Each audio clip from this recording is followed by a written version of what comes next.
एक आदमी लगाएगा, आदिवासी में एक बच्चा लगाएगा, आप बता दो क्योंकि नहीं लगेगा, क्योंकि वे चाहते हैं कि ये समाज अगर जागृत हो गई तो एक दिन हमें कटोरा लेकर भीख मांगनी पड़ेगी और ये राज करेंगे, ये शासक करेंगे। तो आप देख सकते हैं स्कूलों में भी सरकार ने पढ़ाई का स्तर घटा दिया है, मास्टरों के लिए इतना काम दे दिया गया है कि मास्टर बेचारा पढ़ा है या उनकी कागजान की खाना सफाई करे। यदि मास्टर आपके बच्चों को पढ़ाएगा तो मास्टर की वेतन काट दी जाएगी, क्योंकि मास्टर ने वो काम नहीं किया। इसलिए ये सरकार भी नहीं चाहती है कि गरीब का बच्चा पढ़े लिखे, पर हमारी समाज फ्री की रेवड़ी के लिए लत लग गई है।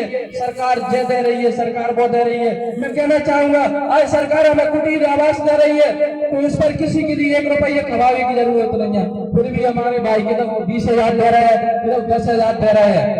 क्या आज कोई सरकार हमें कुटीर की जगह हर घर से एक नौकरी देती तो ऐसी कुटीर हम हर बाजार में हर जिले में बना सकते, हमारे बच्चों का भविष्य सुधार सकते। लेकिन ये सरकार नहीं चाहेगी।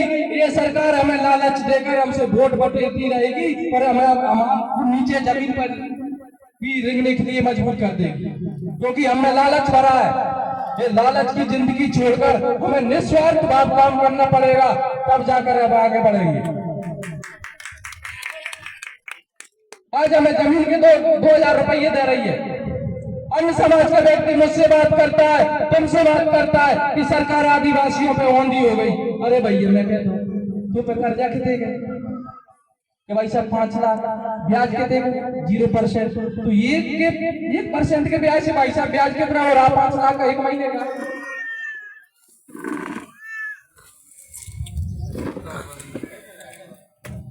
एक महीने का ब्याज कितना हो रहा? 5 लाख का 5,000। अगर 5,000 भी वो भरती ना तो वे तो फ्री में ना। मैंने जे कही इस दिन अगर 1% का भी ब्याज आप लगने का स्टार्ट हो गया ना तो उस दिन आपको चड्डी पहनने के काबिल नहीं रहेंगे आप, क्योंकि सरकार उनके लिए 50 खाद के कट्टे देती है तो 25 के खाद के कट्टे लेते हैं, 25 के वे अखाई जुताई और बीज के लिए पैसा लेते हैं। वो भी कब फसल पर जमा करते हैं, क्योंकि वो अधिकार हमें नहीं दिया गया। अगर वो अधिकार हमें देती वही काम हम करते और वही तेजी से हम आगे बढ़ते। हम क्या करते हैं, हमारी जमीन को गिरवी रखकर, हमारे राशन कार्ड को गिरवी रखकर, हमारी रकम को गिरवी रखकर हम खेती करते हैं, इसलिए आगे नहीं बढ़ पाते हैं। तो ये भी हमें एक सोचने की जरूरत है कि वे आते हैं चुनाव के टाइम के सरकार तुम्हें जे फायदा दे रही है फलाना ढिकाना, पर वो कछु नहीं दे रही। आज मान के चलो जब 15 महीने के लिए सरकार बदली तो अपने लिए आदिवासियों के लिए पट्टे दिए गए, क्योंकि हमारा जल जंगल जमीन पर अधिकार है। लेकिन ये लोग तो ये भी नहीं देने दे रहे अपने लिए। ये समझते हैं कि आदिवासी अब थोड़े थोड़े जागरूक हो गए तो अपनी तो स्थिति वैसे ही खराब हो जाएगी। अरे पर किस लिए डर पे? तब जे आदमी 100 बीघा जमीन, 4 मंजिल मकान, 4 टायर की गाड़ी, ट्रैक्टर के लिए नहीं डरप रहे। अगर फुटैया में सामान है सवेरे बांध के दूसरे गांव में टपैया बना लेंगे, बाग हम डरप रहे हैं यार। दिमाग लगाने की जरूरत है हमें। क्या रखा है हमारे पास? हम सोकर चले जाते हैं, मुरे न चले जाते हैं तो पूरी गृहस्थी ये बांध के ले जाता है। हमारे पास कारा को है, फिर भी हम डरप रहे हैं यार दूसरे से।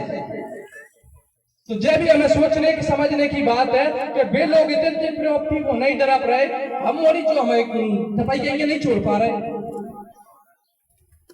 ये समझना पड़ेगा, कब समझेंगे अपन लोग? तो मैं सभी भाइयों से यही कहूंगा कि इस पे विचार विमर्श करें, हमारी समाज को किस तरह से आगे बढ़ाएं, किस तरह से हमारी समाज का उद्धार होगा। और मैं यहाँ एक बात कहना चाहूंगा, कल हमारी मीटिंग ग्राम कटेवरी बेराड़ में हुई थी, तो उसमें विवाह सम्मेलन के बारे में चर्चा हुई थी।